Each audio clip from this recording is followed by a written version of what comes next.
Hello friends, we are discussing the problems that we are facing from the design to the shop floor. What are the problems that any of the manufacturing company is facing?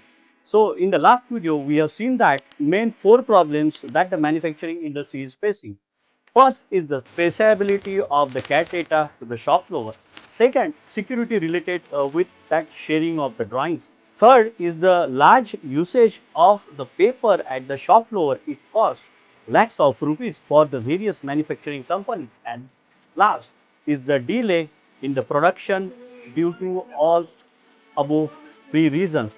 So, if your company is facing the same problems and you would like to have the traceability from your design, the shop floor, you want the complete security of your CAD data, the shop floor, then you want to reduce your expenses with respect to the investment on the paper and you want to avoid the delays in the production with respect to the above points, then we Camtech Solutions can help you to go paperless for sharing of the design data till the shop floor.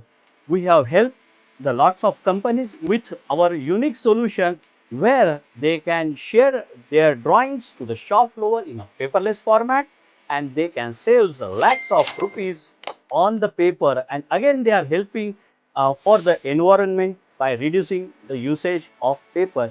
If your company is looking for to save money and have the complete traceability, security and avoid delay, then you can reach Camtech Solutions. We are offering the special demonstration. If your company is interested, you can reach out to our team, comment or write us back on the email ID given. Thank you.